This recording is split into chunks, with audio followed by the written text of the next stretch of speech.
예, 현대 비평론 이제 마지막 단원인데 오늘부터 2주 동안 총 4번의 강의를 통해서 가라타니 고진 비평의 비판적 검토 이 단원을 공부하겠습니다.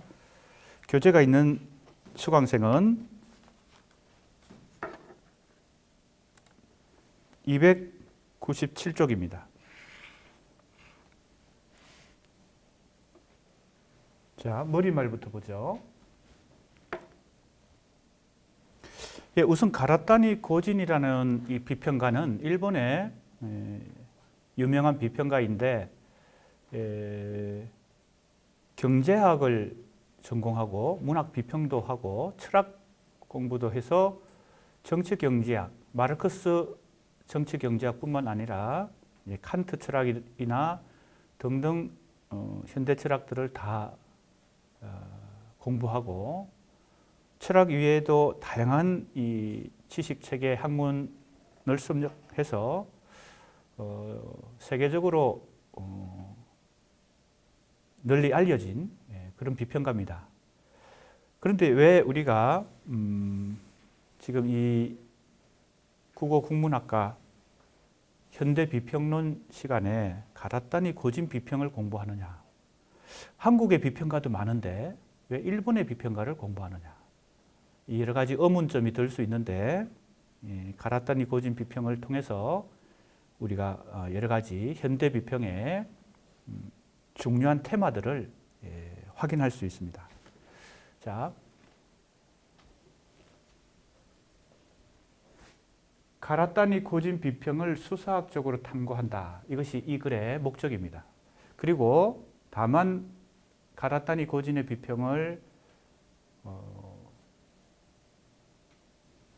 탐구하는 데 그치지 않고 비판적으로 검토한다. 이것입니다. 비판적으로 검토해야 될 여러 가지 이유가 있다고 볼 수 있죠. 하나하나 살펴봅시다. 이를 위해 가라타니 고진의 철학적 사유를 중심으로 방법론의 핵심인 트랜스크리틱. 트랜스크리틱, 이것은 가라타니 고진이 사용하는 용어이고 이 용어를 가지고 책 제목을 삼았습니다. 트랜스크리틱이라는 책을 가라타니 고진이 쓰기도 했습니다. 가라타니 고진의 책은 거의 한국에 다 번역이 되어 있습니다. 선집이 계속 나오고 있어서 중요한 책들은 거의 이제 번역이 많이 됐습니다. 자, 이 트랜스크리틱이라는 용어를 우선 간단히 살피고 이 2장 이후에서 이 본론 부분에서 다시 나올 때 자세하게 공부하도록 하겠습니다. 우선 간단히 살피면 자, 이 영어가 가지는 이 합성어죠. 트랜스 하는 것은 건너가다, 횡단하다, 그죠? 경계를 가로지르다 이런 뜻이죠. 우리가 흔히 이 용어를 많이 씁니다. 가장 쉬운 사례를 들면 익숙한 사례를 들면 트랜스젠더, 그죠? 성을 건너뛰는 거죠. 가로지르는 거죠. 경계를 가로지르는 거. 남성, 여성 이런 성을 가로지르는 게 트랜스젠더, 즉 젠더를 가로지르는 거죠. 자, 그러면 크리틱이 비평이면 트랜스크리틱, 번역하자면 가로지르는 비평, 그죠? 횡단 비평, 뭐 이 정도 번역이 가능합니다. 그런데 왜 이렇게 번역했을까요? 초월론적 비평이라고 했을까요? 자, 이 트랜스라고 하는 전치사는 조금 전에 얘기한 대로 가로지르다, 횡단하다 이런 뜻을 갖고 있는데 가라타니 고진이 이 트랜스라는 용어를 크리틱과 합성해서 합성어를 만들어냈을 때는 칸트적 개념을 염두에 두고 있습니다. 칸트의 철학을 염두에 두고 있습니다. 그래서 칸트의 철학을 에서 나오는 초월론적이라는 말을 여기다가 번역에 붙여본 것입니다. 있는 그대로 단어만, 용어만 그대로 직역하면 횡단 비평인데 초월론적 비평이라고 한 이유를 다시 나중에 살펴보도록 하겠습니다. 그것이 칸트 철학과 관련이 있다는 것을 우선 염두에 두고 이해하면 되겠습니다. 자, 이 논문은 가라타니 고진 비평을 탐구하기 위해서 첫 번째 철학적 사유를 먼저 살펴보고요. 그래서 방법론의 핵심인 트랜스크리틱의 원리를 고찰합니다.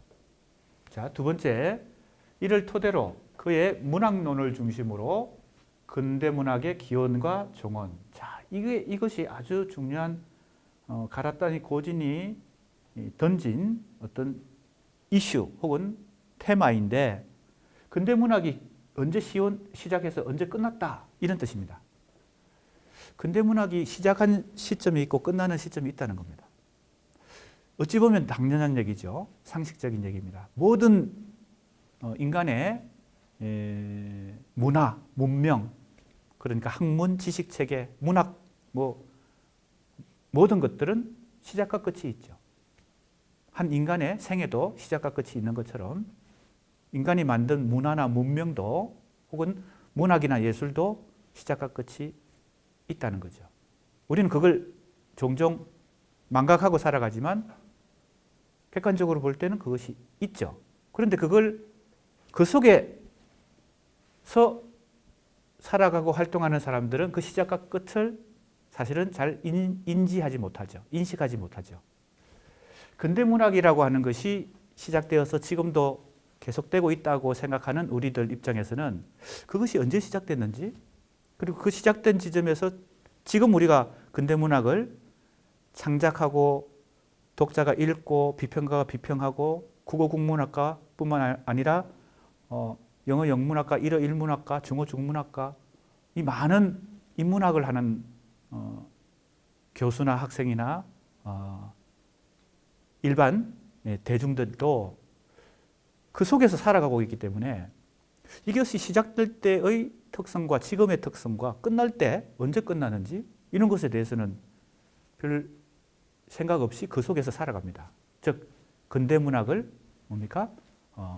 향유하면서 즐기면서 때로는 창작하고 때로는 비평하고 때로는 독자들이 읽고 감동을 받으면서 성찰하면서 이렇게 살아갑니다. 그런데 거시적으로 보면, 외부의 시선으로 보면, 바깥에서 보면 이게 보이는 거죠. 언제 시작했고 언제 끝난다는 게 보이는 거죠. 이 문제를 누가 던졌다고요?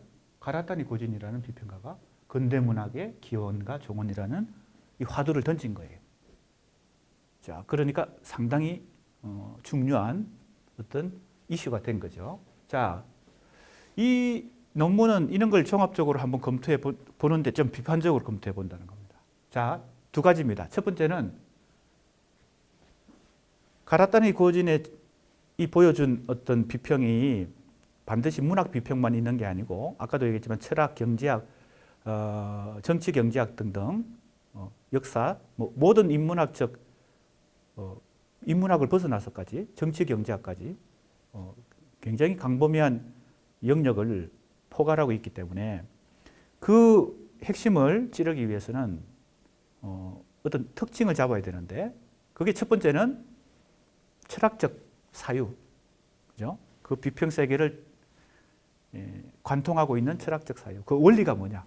그것이 첫 번째입니다. 철학적 사유를 중심으로 방법론의 핵심인 트랜스크리틱을 살펴본다는 겁니다.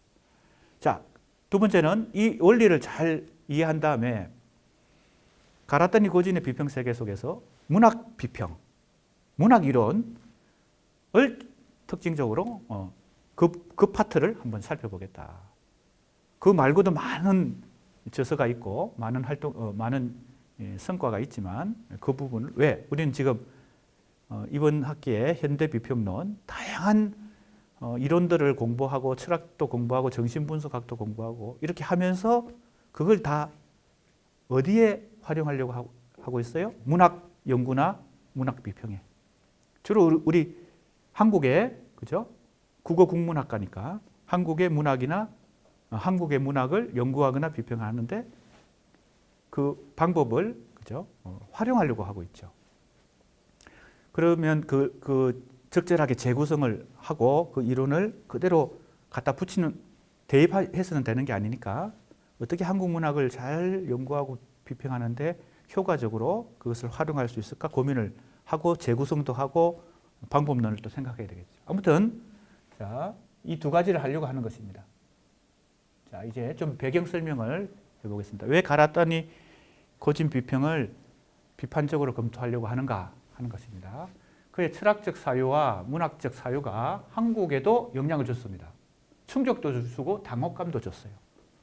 자, 이 두 가지를 동시에 줬다는 것이 상당히 가라타니 고진이 한국의 지식인들 혹은 인문학자들, 특히 문학을 하는 사람들, 문학 연구, 문학 비평가, 때로는 창작을 하는 시인이나 소설가에게도 영향을 줬겠죠. 충격도 주고 당혹감도 줬다. 자, 두 가지 상당히 상반된 반응이 일어납니다. 자, 첫 번째, 가라타니 고진의 저서 중에서 이 책이 제일 먼저 번역이 되는데, 잘 보세요. 일본 근대문학의 기원입니다.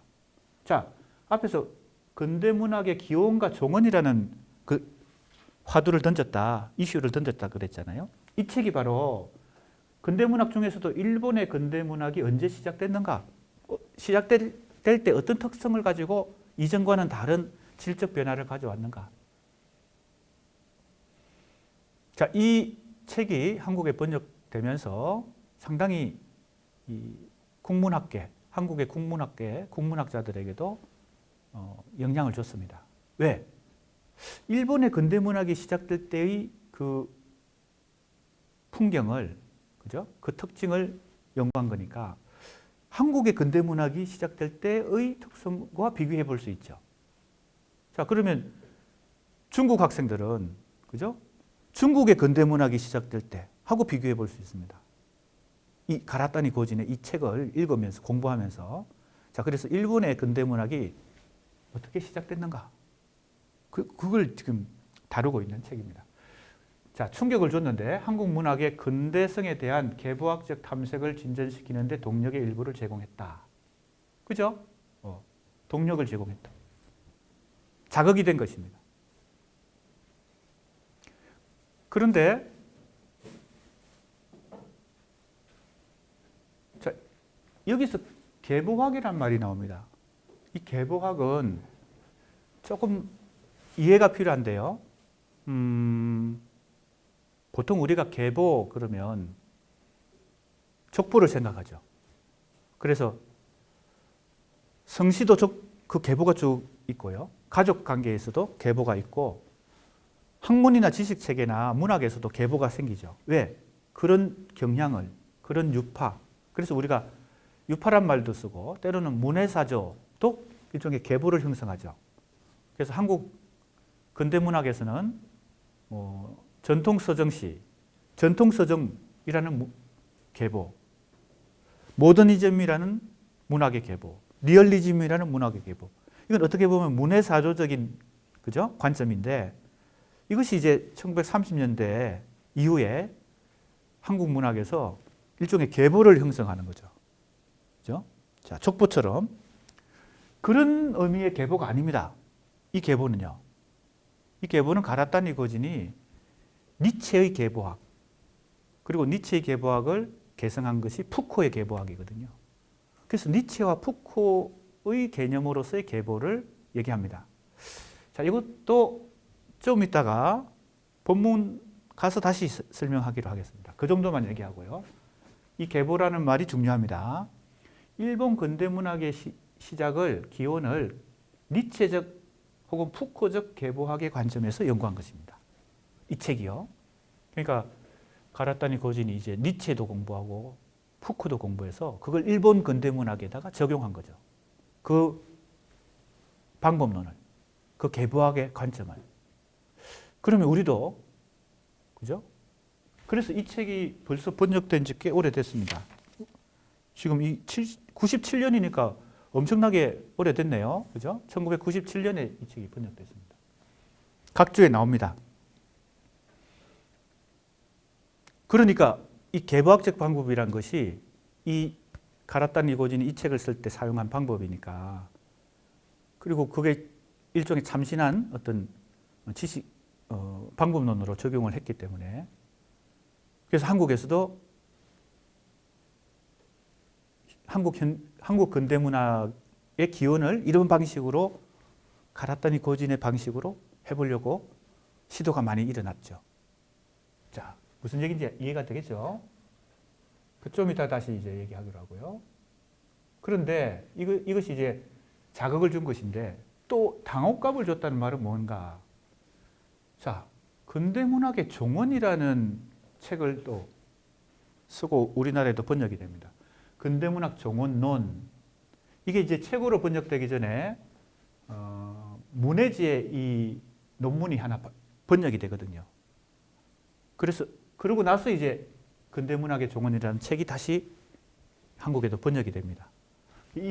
이것이 먼저 소개되고 그 다음에 이 책이 번역됐죠. 자, 기원과 종언입니다. 아까 내가 얘기했죠? 맨 앞에. 근대문학이 언제 시작되고 언제 끝났다? 이 얘기를 하는 겁니다. 그럼 근대문학이라고 하는 것은 어떤 근대문학만이 가진 속성이 있겠죠. 그 속성이 시작됐는데 어느 시점에서는 끝났다. 끝날 것이다가 아닙니다. 끝났다.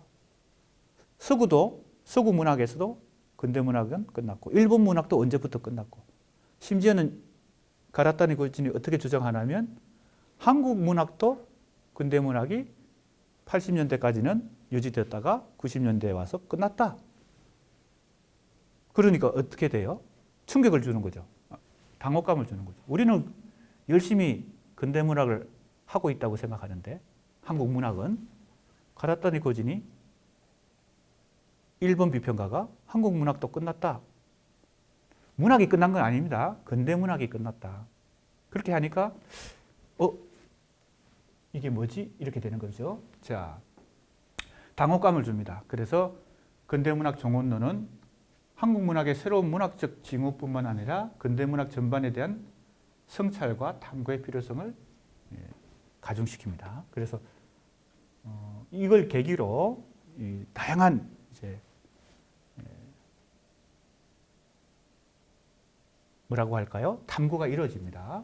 자, 그러면 상당히 극과 극의 반응이죠. 그죠? 기원을 얘기할 때하고 종언을 얘기할 때.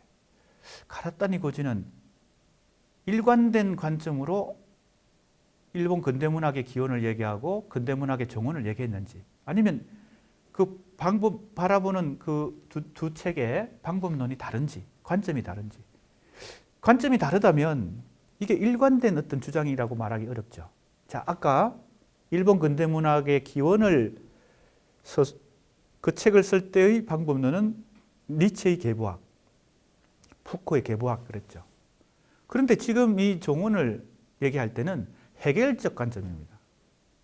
헤겔의 예술의 종언이라는 유명한 명제가 있죠. 그러니까 이 관점 자체가 연구의 관점 자체가 달라진 겁니다. 가라타니 고진 자체가. 그래서 이제 이것을 어떻게 우리가 탐구해야 되느냐. 그래서 이 간극을 뛰어넘어서 두 저서 사이에 이 가라타니 고진의 이 생각이 어떻게 바뀌고 있는지 이것도 우리가 비판적으로 검토하는 겁니다. 그냥 그 자체로 놓고 보면 시작되고 끝났다. 그죠? 그럼 그대로 우리가 가라타니 고진의 주장을 인정할 거냐? 그죠? 자, 그래서 보세요. 일본 근대문학의 기원을 간통하고 있는 것은 푸코식의 계보학 방법론인데 근대문학의 종언을 간통하고 있는 것은 헤겔식의 역사철학적 방법론입니다. 자, 방법론이 푸코적인 후기 구조주의적인 관점에서 헤겔의 관점으로 역사철학의 관점으로 가라타니 고진의 이 바라보는 관점이 달라진 거예요. 그러니까 두 책 사이에 상당한 차이가 있다. 관점의 차이가 있다. 그걸 우리가 간파하고 그의 주장을 그죠? 검토해 봐야 됩니다. 그래서 자, 이 두 방법론의 차이를 가로질러 가야 할 것인데 그러기 위해서 우리가 가라타니 고진의 문학론을 연구하기 전에 그의 이 방법론을 지배하고 있는 철학적 사유를 먼저 한번 탐구해 보자. 이것이 이 논문의 순서입니다.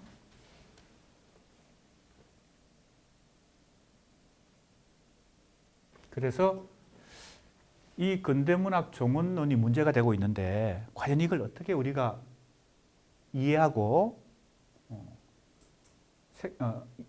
받아들여야 될 것인지를 심층적으로 규명하기 위해서는 가라타니 고진에게서 문학적 이 논의와 사상적 논의가, 즉 철학적 논의가 서로 연결되어 있을 것이다. 긴밀히 연결되어 있을 것이다. 그래서 가라타니 고진의 철학적 사유와 문학적 사유가 연결되는 지점을 그 원리상 방법론의 중심에 있는 트랜스크리틱에 대해서 먼저 살펴봐야 된다. 자, 아까 소개한 일본 근대문학의 기원이 1997년에 한국에 번역되고 그 이후에 가라타니 고진의 저서가 간헐적으로, 그러니까 집중적으로 번역이 되고 연구된 게 아니라 이게 뭐 철학적 책이 번역되기도 하고 문학책이 번역되기도 하고 뭐 이렇게 부분적으로 됐기 때문에 가라타니 고진의 이 비평세계 전체를 우리가 이해하는데 쉽지 않았습니다.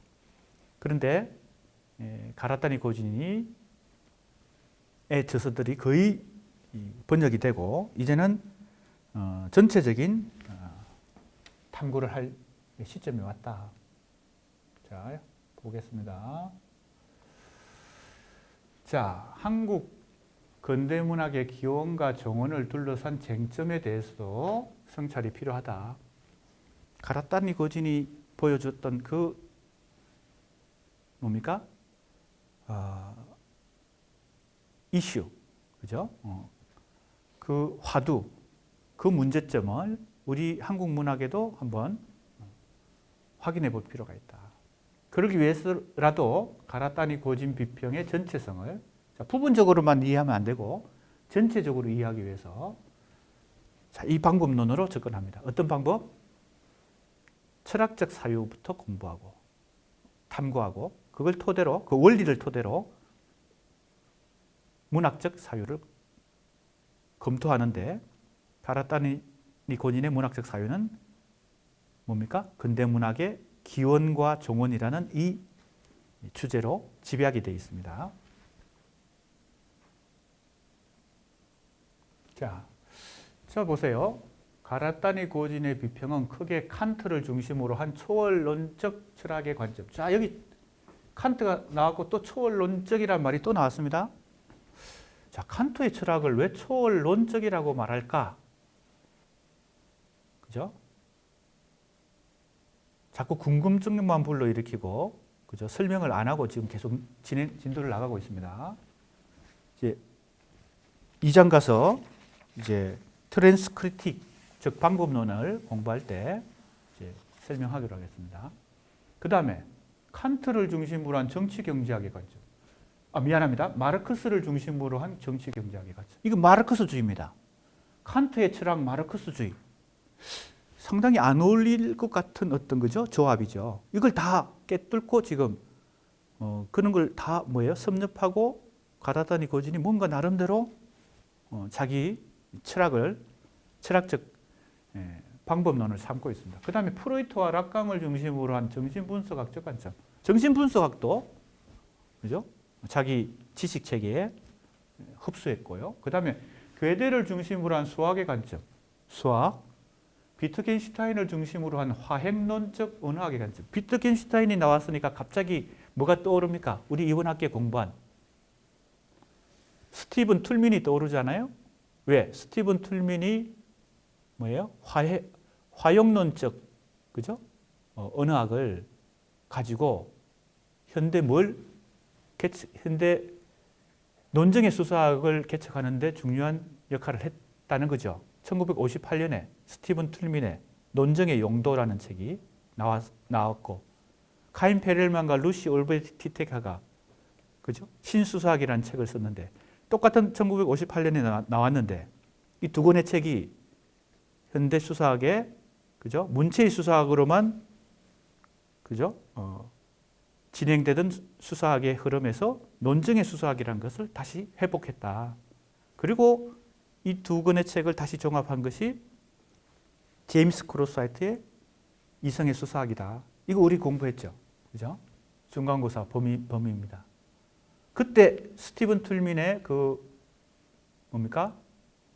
학문이 비트겐슈타인으로부터 왔다. 그게 바로 화행론이라고도 부르고 화용론이라고 부릅니다. 이 행자는 행동할 때 그죠? 행자고 용은 쓸 용자, 사용할 용자입니다. 화행론적 언어학. 영어로는 스피치 액트입니다. 스피치 액트 시어리. 스피치 즉 언어 행위가 바로 언어가 바로 액트 행위와 연결되는 거. 그게 화행론 혹은 화용론입니다.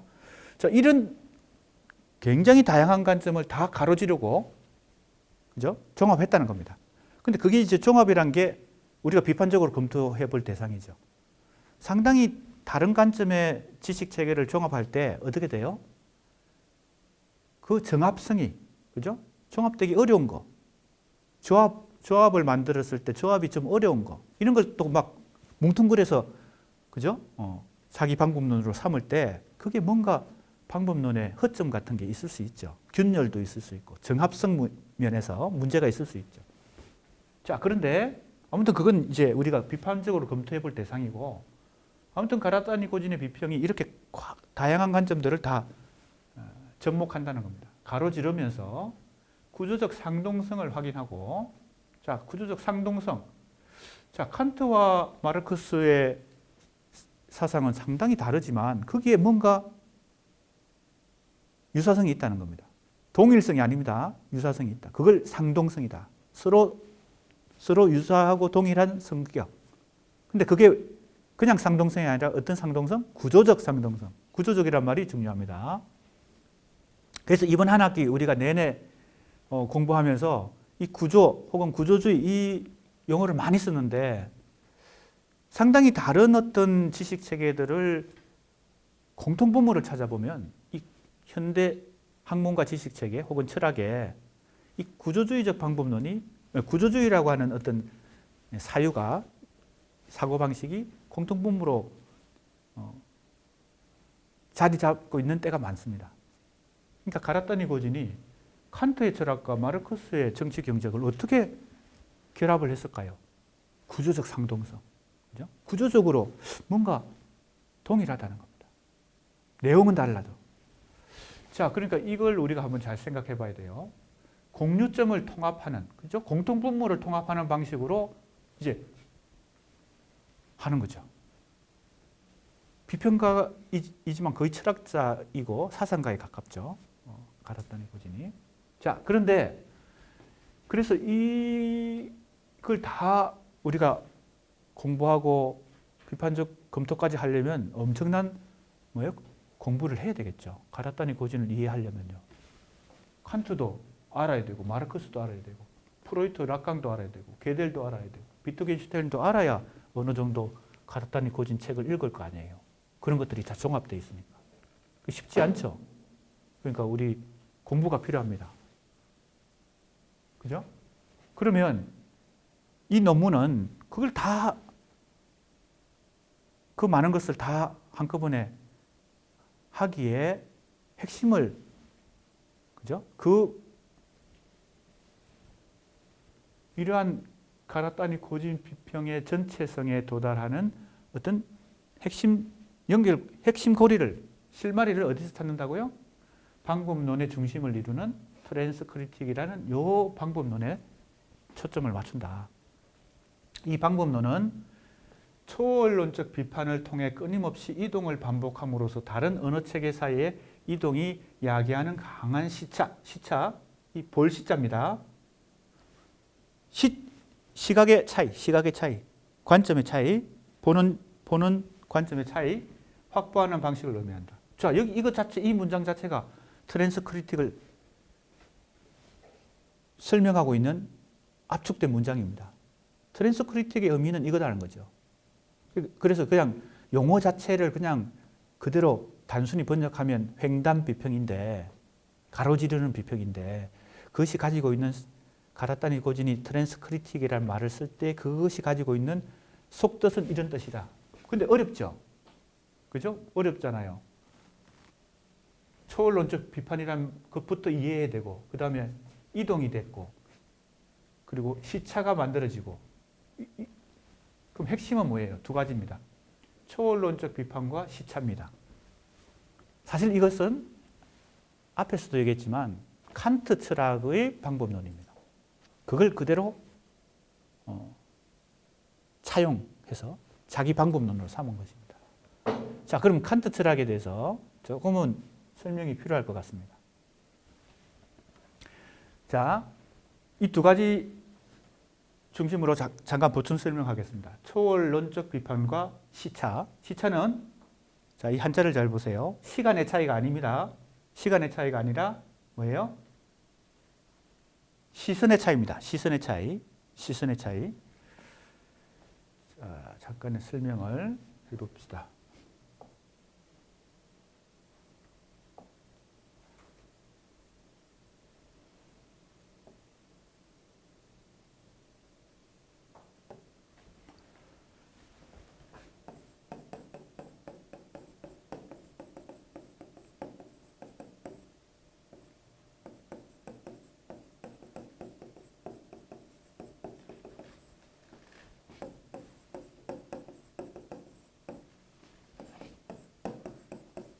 자, 이 핵심 개념을 중심으로 한번 살펴봅시다.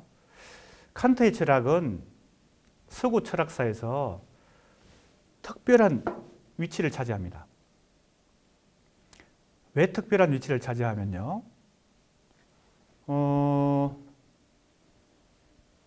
칸트 철학을 대표하는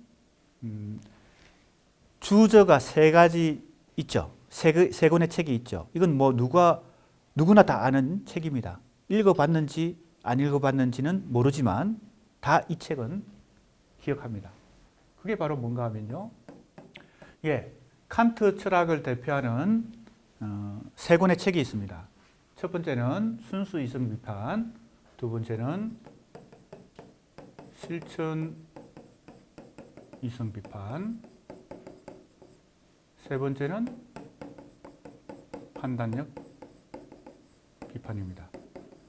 칸트가 이 세 권의 책을 이 순서대로 썼죠. 순수 이성 비판은 인간의 이성 능력이 그죠? 어떻게 가능하고 어디까지 가능한가. 실천 이성 비판은 인간의 도덕과 윤리, 실천 이성이 어디까지 가능한가. 자, 1번과 2번을 연결하는 고리가 칸트는 판단력이라고 봤는데, 이때 판단력은 예술을 뭡니까? 평가하는, 그죠? 상상력, 인간의 상상력을 평가하는 예술 취미, 그걸 이제 취미라고 그랬어요. 이게 이제 예술을 평가하고 판단할 수 있는 인간의 능력이 어디까지 가능한가? 그리고 그 한계는 어디까지인가? 자, 그러니까 판단력 비판이 우리 그 인문학을 하거나 문학 예술을 공부하는 사람들에게는 상당히 중요한 책으로 자리 잡아왔죠. 그것은 예술적 혹은 문학 작품을 놓고 평가를 하고 비평을 할 때 이 판단력 비판이라는 책이 상당히 여러 가지 증거를 제공해 주기 때문입니다. 자, 이제 우리가 칸트 철학을 지금 본격적으로 다 공부하기는 시간도 부족하고 우리의 이 강의 목적이 아니기 때문에 그것은 이 부분만 한번 보겠습니다. 칸트 철학은 왜 비판이란 말이 붙었을까? 이성을 비판하고 순수 이성, 실천 이성, 판단력을 비판한다는 뜻은 뭘까? 우리가 보통 비판이라는 용어를 어떤 사람의 잘잘못을 따지고 평가하는 거, 그죠? 그러니까 순수 이성의 측면에서 영역에서 실천 이성의 영역에서 문학 예술의 영역에서 그렇게 한다라고 착각하면 안 됩니다. 칸트가 얘기하는 비판은 조금 전에 얘기했듯이 어떤 능력에 이건 다 1, 2, 3은 다 인간이 발휘하는 사유의 능력이죠. 사유 능력의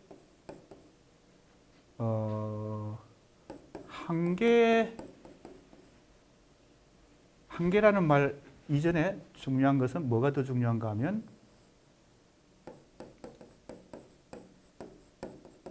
자, 요게 중요합니다.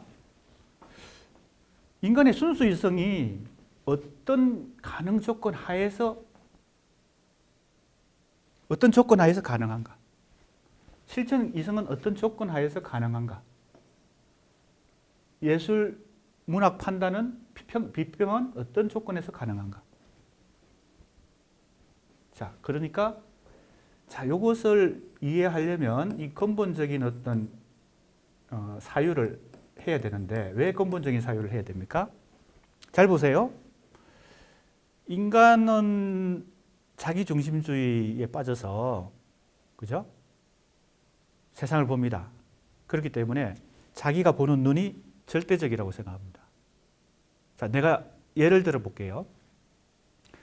가을 하늘의 색깔을 파랗다, 푸르다고 생각하는 것은 인간이 가진 이 뭐예요?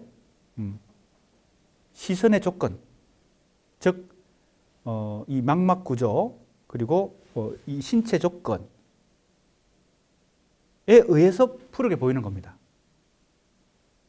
가을 하늘이 실제 푸른지 빨간지 하얀지 노란지를 알 수가 없는 것입니다. 하지만 인간이 보니까 파랗게 보이는 거죠. 만약에 잠자리의 눈으로 하늘을 봤다. 가을 하늘을 봤다. 파랗게 안 보일 수가 있겠죠. 개의 눈으로, 그죠? 개의 눈으로 하늘을 봤다. 파랗게 안 보일 수가 있습니다. 그럼 하늘은 진짜 파란가? 그건 인간이 보니까 파란 것이죠. 자, 이것은 인간 중심주의의 철학 속에서는 절대적으로 파랗다고만 생각했습니다. 그게 진리라고 생각한 거죠. 즉, 이 세상의 모든 실제를 사유하는 근본적인 사유를 하려면 자기 조건에서만 보면 안 되죠. 자, 인간은 누구나 같은 이 신체 구조와 그죠? 시선의 조건을 갖기 때문에 가을 하늘이 파랗게 보이는 것입니다. 그러면 진짜 파르냐? 진짜 가을 하늘은 무슨 색이냐? 라는 그 실제, 즉 진리에 도달하기 위해서는 어떻게 해야 될까요? 인간의 조건에서 벗어나야죠. 인간도 그 중에 하나니까요. 절대적인 존재가 아니니까요. 자, 그러니까 인간 중심의 철학에서 완전 객관적인 철학으로 이동한 것이 바로 칸트입니다. 그게 바로 이 비판의 뜻입니다. 가능 조건을 따져보는 겁니다. 인간에게 이러한 능력과 이러한 능력과 이러한 능력이 어떤 조건에서만 가능하다는 것이죠. 자, 인간의 시선 조건, 망막의 조건 하에서만 가을 하늘이 파랗다는 걸 잘 생각해 보세요. 진짜 진리는 어디 있느냐? 진짜 실제는 어디에 있느냐라고 칸트가 근본적인 질문을 했을 때 인간의 조건을 객관적으로 다시 뭐예요? 성찰해야 되겠죠.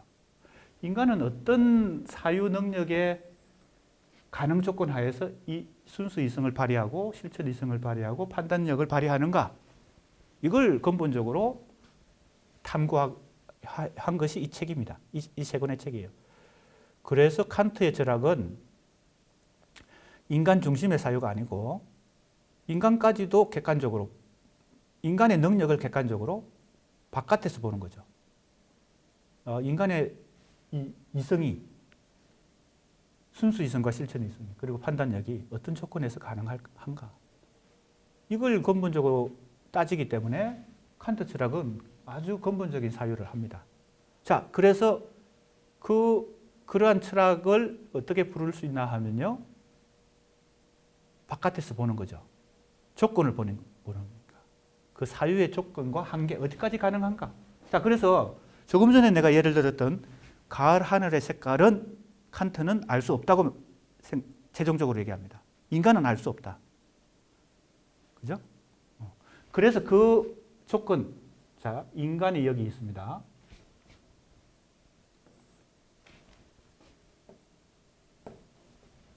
인간이 여기 있어요.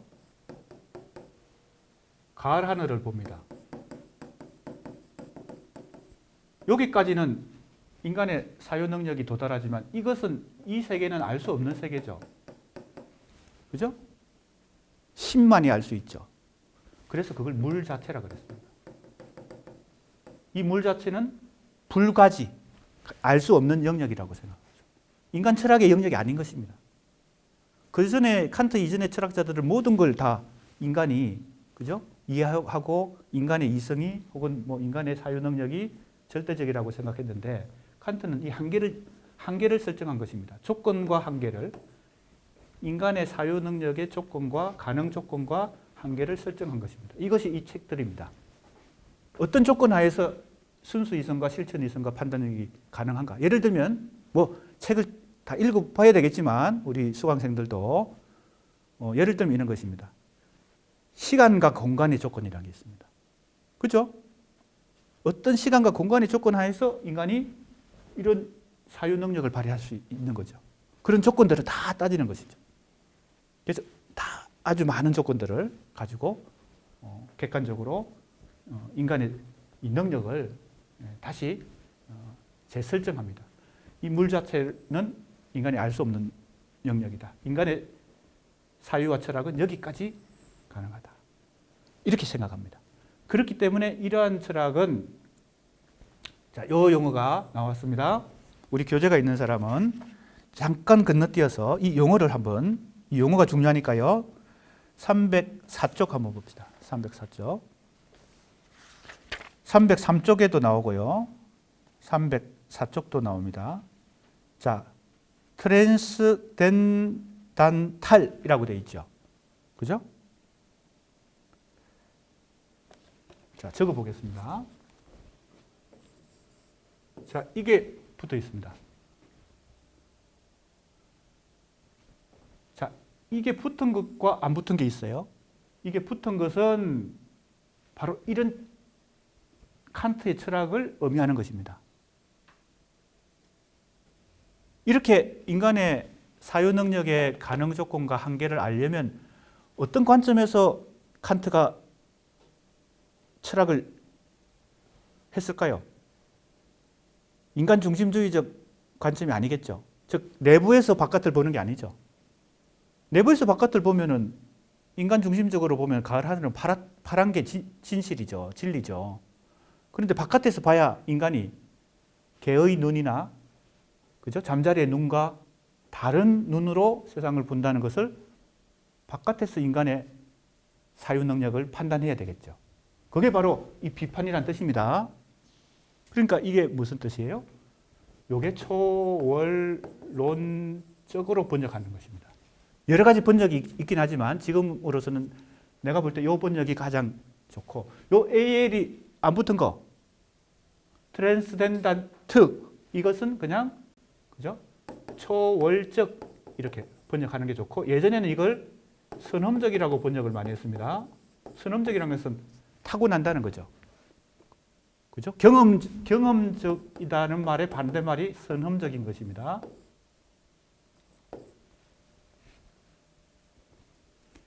자, 이때 이 사유 능력은 거의 경험에 가깝습니다. 어떤 인간이 경험하는 것에 가능한 조건과 한계를 따지는 것, 이것이 이 트랜센덴탈이라는 뜻입니다. 초월론적이라는 뜻입니다. 간단히 설명하면 외부의 눈으로 대상을 보는 것입니다. 내부의 눈으로 보는 게 아니라 바깥의 눈으로 인간의 사유 능력을 봤기 때문에 칸트 철학이 이 비판이 가능한 것이었죠. 자, 그러니까 초월론적 트랜센덴탈이라는 이 용어는 칸트가 사용한 용어로서 외부의 관점이다. 이렇게 생각하면 됩니다. 자, 그러니까 이 시차가 바로 이 초월론적 비판을 하면 시차가 생기겠죠.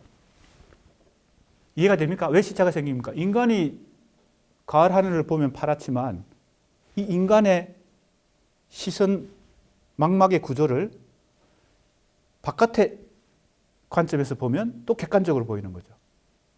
알겠습니까? 시차가 생기는 겁니다. 시선의 차이. 하나의 시선만 있다고 생각하면, 그죠? 이 초월론적 비판을 할 수가 없는 것이죠. 보통 그래서 우리가 이 선험적이다, 타고난다, 보통 우리가 타고난다는 말을 많이 하죠. 그 선험적이다 할 때는 트랜스덴턴트입니다. 자, 그러니까 이제 다시 돌아가 봅시다. 다시 돌아가서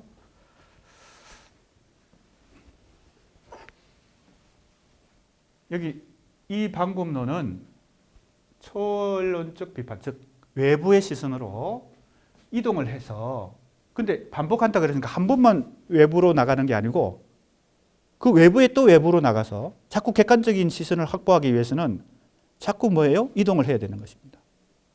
자, 우리가 자기중심주의적 시선으로 세상을 보거나 연구 대상을 보면, 그죠?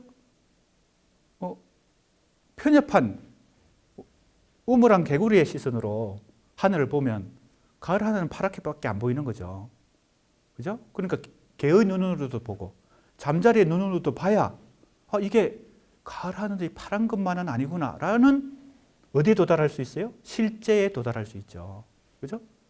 자, 그러니까 이 이동을 한 번만 하는 게 아니고 초월론적 비판을 계속 하는 거죠. 자, 앞에서 가라타니 고진이 자, 칸트의 철학, 초월론적 철학, 마르크스의 정치 경제학, 프로이트 락강의 정신분수가, 게델의 수학, 비트겐슈타인의 화핵론적 언어학, 그걸 어떻게 가로질러 갔을까? 바로 초월론적 비판을 한 겁니다. 칸트적으로 한 거죠. 바로 시차를 계속 확보한 거예요. 외부의 시선으로 이동한 겁니다. 그러니까 칸트의 이 초월론적 비판이라는 이 방법론을 칸트 철학에서 마르크스로 다시 프로이트 락강으로 게델로 비트겐슈타인으로 자꾸 외부로 이동해서 그걸 보는 거죠. 간단 이해가 됩니까? 즉 마르크스의 눈으로 칸트를 보는 거, 칸트의 눈으로 마르크스를 보고, 프로이트 락강으로 마르크스를 보고, 프로이트 락강으로 칸트를 보고, 이렇게 외부로 자꾸 이동, 외부의 시선으로 이동하면서 보는 거죠. 자기 지식 체계에만, 자기의 시선에만 빠져 있지 않는 것이죠. 이게 바로 사실은 칸트의 방법론, 초월론적 비판이라는 방법론을 자기 뭐예요? 학문과 지식 체계에 그대로 실천한 거죠. 이겁니다. 초월론적 비판을 한 번만 한 게 아니라 여러 번 이동해서 다른 언어 체계 사이의 이동이 야기하는 강한 시차, 시선의 차이를 만들어내는 거죠. 야, 이거 뭐 그러나 이렇게 하는 것이 반드시 절대적으로 성공한다, 이거 보장은 없습니다. 그래서 이제 내가 이 논문에서 비판적 검토를 한번 해보려고 하는 것입니다. 과연 그렇게 했을 때 거기에 문제는 없나? 그게 과연 정합성이 있나? 뭐 이런 것까지 그 주장이 과연 정당한가? 그런 것까지 해보려고 합니다. 간단히 한번 미리 생각하면 바로 가라타니 고진의 문학론에서 일본 근대문학의 기원을 그죠? 썼을 때의 방법론은 니체와 푸코의 계보학이고, 근대문학의 종언을 쓸 때는 헤겔의 역사철학이라면 그 사이에 아마 트랜스크리틱을 한 거겠죠. 그 사이에 이 시선의 차이가 있잖아요. 관점의 차이가 생겼잖아요. 그것도 가라타니 고진은 이 트랜스크리틱을 자기 나름대로 한 거겠죠. 외부의 시선을 자꾸 만들어 나간 거겠지. 근데 그렇게 하는 것이 과연 다 성공일까? 그죠? 이런 의심을 지금 우리가 해봐야 됩니다. 대단하긴 하지만, 그죠? 이렇게 할 수 있는 능력이라는 게 대단하잖아요. 그죠? 칸트 철학 하나만 연구하는 평생을 연구하시는 분도 계시고 마르크스를 평생 하는 분도 있고 프로이트 락강만 평생 해도 사실은 다 이해하기 어려운데 학문체계라는 게 지식체계가 이렇게 트랜스 크리틱을 계속 한다는 거 이거 쉽지 않습니다. 그래서 강한 시차를 계속 만들어내는 거죠. 자, 아무튼 이게 트랜스 크리틱이라는 방법론입니다. 사실은 원조는 칸트죠. 칸트가 초원론적 비판을 그의 철학을 통해서 실천을 한 것입니다. 자, 이랬을 때, 자, 칸트의 시선으로 마르크스를 읽고, 마르크스의 시선으로 칸트를 읽는 이것이 바로 어떤 책이에요? 트랜스 크리틱이라는 제목의 책입니다. 그것도 번역되어 있습니다. 한국에. 그래서 바로 이 방법론을 그대로 적용해서 칸트와 마르크스 사이에 시차를 만들어서 그걸 뭔가, 그죠? 그런데 외부의 시선으로 보면 뭐가 가능하다고요? 객관적 평가가 가능하죠. 아까 내가 여러 번 예를 들었지만, 가을 하늘 보는 거 예를 들었지만요. 그러니까 칸트를 칸트의 관점에서 연구하는 것만 가지고는 객관적으로는 평가가 안 되죠. 그러니까 칸트를 마르크스 관점으로 칸트를 평가하고 칸트의 관점으로 마르크스를 평가하고 뭐 이렇게 트랜스 크리틱을 해보는 겁니다. 이게 바로 가라타니 고진의 방법론이에요. 그렇게 되면 어떻게 돼요? 윤리학과 정치 경제학 사이에 칸트적 비판과 마르크스적 비판 사이에 코드 변환을 이 트랜스 크리틱이 의미하고 가라타니 고진이 그렇게 해서 책을 낸 것이 트랜스 크리틱이라는 책입니다. 이처럼 초원론적 비판을 통해 다른 언어 체계 사이에 이동이 야기하는 가능한 시차를 확보하는 방식은 상호 횡단적 코드 변환에 왜 코드 변환이라는 말을 썼나 하면 언어 체계란 말이 여기 나옵니다. 이게 바로 이제 비트겐슈타인적인 개념인데 비트겐슈타인이 언어 게임이라는 용어를 쓰거든요. 특정한 언어 게임이 적용되는 어떤 집단 속에서 다른 언어 게임이 통용되는 집단과 구별되는 일종의 게임의 룰이 적용된다는 겁니다. 이해가 됩니까? 언어란 게 절대적이고 완전하게 일반적인 규칙으로만 누구에게나 보편타당하게 적용되는 게 아니라 언어도 그 언어의 필드, 장이란 게 있어서 그 언어의 장마다 규칙과 뭡니까? 조건이 다르다는 겁니다. 이게 이제 바로 화용론적 언어학, 화행론적 언어학의 원조인 비트겐슈타인의 유명한 언어 게임이라는 개념입니다. 쉬운 예를 들면 이 언어 게임은 뭐 학문에도 적용되지만 지식 체계와 학문에도 적용되지만 스포츠에도 적용됩니다. 농구의 게임의 룰과 축구의 게임의 룰이 다르잖아요.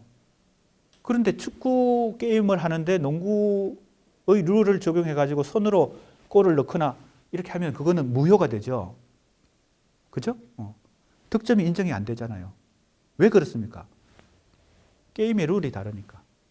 마치 그거 내가 지금 비유한 것처럼 언어 게임이라고 하는 게 그러니까 다른 언어 체계 사이의 이동이 지금 필요한 거죠. 가라타니 고진이 볼 때는. 그러니까 정신분석학과, 마르크스주의와 칸트 철학과, 괴델의 수학과, 비트겐슈타인의 화용론 언어학 사이에 다 언어 게임이 적용되고 있는데 다른 언어 체계인데 그 사이에 이동을 자꾸 해서 상호 횡단을 하는 것입니다. 자, 이렇게 하는 것이 바로 가라타니 고진이다. 그래서 아마 이런 과정을 통해서 가라타니 고진이 세계적인 비평가가 된 거죠. 자, 이제 수사학적 관점으로 우리가 이미 공부한 수사학적 관점입니다. 논정의 수사학이나 문체의 수사학 같은 이러한 우리가 공부한 수사학의 관점으로 이 가라타니 고진이 횡단적 수사학이라는 방법을 지금 사용하고 있다. 이런 비판적 검토에 한번 이런 수사학적 관점을 한번 적용해 보려고 하는 것이 이 논문의 목적 중에 하나입니다. 사실은 이제 우리가 수사학은 공부를 많이 했으니까 문체의 수사학, 논정의 수사학 공부를 많이 했으니까 그러한 관점으로 이제 가라타니 고진의 이러한 트랜스크리틱과 문학론을 비판적으로 검토하는데 활용해 본다는 것이고요. 이제 우선은 가라타니 고진의 비평 세계를 잘 살펴보는 거.